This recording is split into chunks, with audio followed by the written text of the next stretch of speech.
السلام علیکم ورحمۃ اللہ وبرکاتہ۔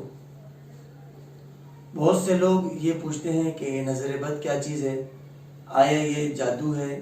یا جادو کی کوئی قسم ہے، یہ کیا ہے؟ تو بالکل نظر بد یہ خود یہ بھی ایک جادو ہے،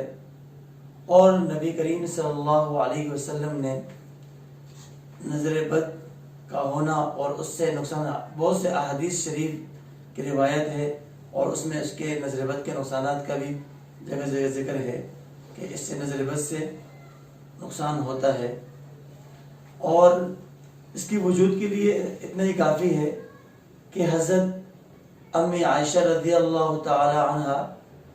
کو نبی کریم صلی اللہ علیہ وسلم نے نظر بد سے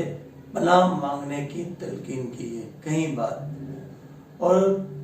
حضرت اسماء رضی اللہ تعالی عنہ ایک بار نبی کریم صلی اللہ علیہ وسلم کے پاس تشریف لائی اور فرمایا کہ میرے بیٹے پر نظر بد ہو گئی ہے اور اس پر دم ڈالنے کی اجازت مانگی، تو نبی کریم صلی اللہ علیہ وسلم نے دم کرنے کی اجازت دی اور فرمایا اگر تقدیر سے بھی کوئی چیز سبقت لے جاتی ہے تو وہ نظر بد ہے۔ تو یہاں سے معلوم ہوا کہ نظر بد بہت ہی خطرناک چیز ہے، اور اس حدیث سے یہ بھی معلوم ہوا کہ نظر بد کے لیے اجازت بھی لی گئی دم کی، اور اس کے دم ڈالنا کی بھی اجازت دی گئی ہے، تو یہاں سے دم ڈالنا بھی ثابت ہوا، اور نظر بد کا علاج بھی آپ کو بتایا گیا۔ ایک علاج نظر بد کا میں بھی آپ کو بتا دیتا ہوں قرآن مجید سے، وہ یہ ہے کہ سورہ قلم اس کی آخری 2 آیاتیں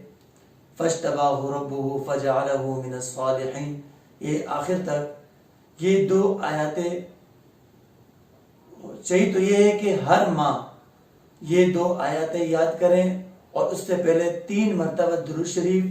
اور پھر 7 مرتبہ یہ 2 آیاتیں پڑھ کے اس کے بعد پھر 3 مرتبہ درود شریف پڑھ کے اپنے بچوں پر چاہے نظر بد ہو یا نہ ہو احتیاطی طور پر روزانہ دم کیا کریں، کیونکہ نظر بد بہت ہی خطرناک چیز ہے۔ تو اس سے ابھی ہمارے لوگ اکثر یہ کرتے ہیں کہ جب مصیبت آتی ہے تو پھر کہتے ہیں کہ چلو اس کا علاج کریں، اس کا دم کریں، تو بھی بہترین طریقہ یہ ہے کہ ہر آنے والے مصیبت سے پہلے اپنے آپ کو اس سے بچانے کے لیے حکمت عملی تیار کی جائے، تو یہ بہت بہترین طریقہ ہے۔ تو انشاءاللہ آپ کو یہ میرا وظیفہ اور عمل ضرور سمجھ آیا ہوگا۔ اس کے علاوہ کوئی بھی عمل اگر آپ کو ضرورت ہو تو آپ ہمارے ویڈیو کے نیچے کمنٹ میں جائیں اور ہم سے وہاں سوال کریں، اور انشاءاللہ نیکسٹ ویڈیو میں آپ کو کسی بھی چیز کے بارے میں علاج درکار ہو تو آپ پوچھ سکتے ہیں ہم سے کمنٹ میں، انشاءاللہ نیکسٹ ویڈیو میں ہم آپ کے سوال کے جواب دیں۔